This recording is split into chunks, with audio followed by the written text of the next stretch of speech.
Hi, and my name is Kieran. I'm from Woodruff School, which is in Lyme Regis, and in February 2013, 16 students from years 9 to 12 came together to learn recording, research and interviewing skills so that we could record stories with older people from the town about their memories of growing up and working in Lyme Regis. Henry, Eddie, Ruben and myself, Harry, from Year 11, interviewed Ken Gollop. We were keen to talk to Ken about his family's fishing heritage, how the war affected the fishing industry, and his memories about growing up in Lyme Regis. For many teenagers today, a part-time job probably means working in the local cafe, shop or supermarket, but for Ken, his first proper job was totally different, as he now explains to Ruben. When I was 13, my father said to me, he said, there's a rowing boat there, because my family used to keep rowing boats on Cobgate Beach, and we had a dozen rowing boats down there between the families and that.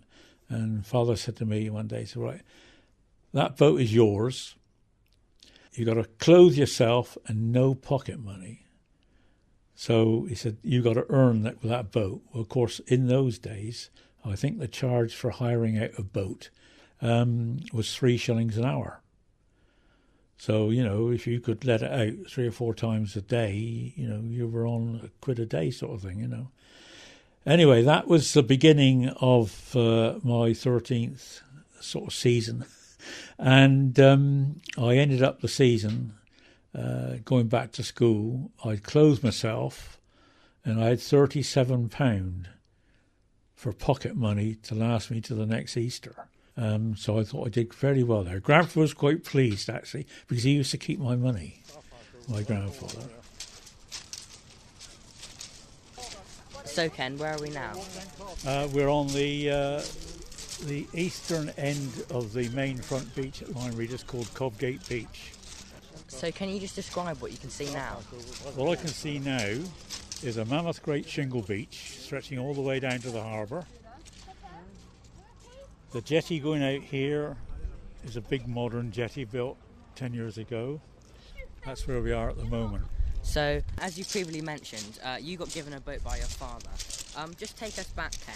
What was it like that first summer, running your own business from these shores? Oh, that was fun. Yes, I was 13 and my father said, well, there you are, look, there's a boat there, that's yours. You can let it out. All the money you earn, you have. So I was lucky because I had 2 or 3 contemporaries down here who used to work with their fathers on the boats and that. And so I had 2 or 3 mates the same sort of age, but they weren't in the position that I was. I was a boat owner. So I had more responsibility in what they did. They just sort of worked for pocket money for their fathers. And so I was always jumping in front of them to get people to go out in my boat, you see. And that we had to come down in the morning, we had to scrub all the boats out, make them nice and clean and tidy and that, get them down onto the water and all ready for 10 o'clock in the morning. And we worked through right the way through till 8:30 at night if need be. So, was it hard, Ken, working those long days at such a young age? Well, no, not really, because we've been brought up to it. Though we weren't actually working as such, we spent the whole day on the beach and we would be helping with the boats, and we'd have our little row arounds when things weren't very busy. They'd say, oh, go and row that boat around the harbour a bit. It was advertising, People see you on the water, they might want to go on the water and that. So we spent all our days on the beach in the summer. Every waking hour we were on the beach, and we just used to spend all day on the beach anyway. So it wasn't really work to us, you see. It was what we did in the summer holidays. Because you've got to remember that in those days, not everybody went away on holiday. You had a lot of low-income people in Lyme in those days. They weren't on the breadline, but they didn't go to Blackpool or Brighton or Torquay for a week. So everybody, all my sort of generation, they all spent all their summer holidays on the beach in Lyme. And what better than having a nice swim one hour and going off the rock pool the next hour, But then, of course, when you got given a boat, you had the responsibility. If that boat wasn't at sea earning you money, you had to be here waiting for somebody to come along. We didn't have anything given to us on a plate in those days.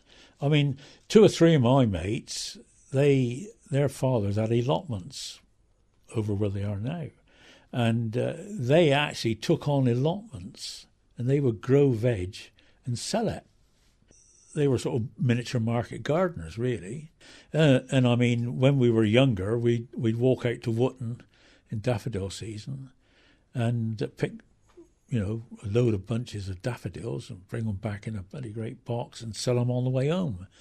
If you hadn't sold most of the time you got down to the bottom of Charmouth Road, you weren't doing very well, Winkles was another thing as well. You could go on the beach and pick winkles, take them home, cook them. And you had perhaps 8 or 9 different families that would always buy a pint of winkles off you for a Sunday afternoon. Then in September it was prawns. You go prawning on the end of the cob with drop nets. So there was always money to make if you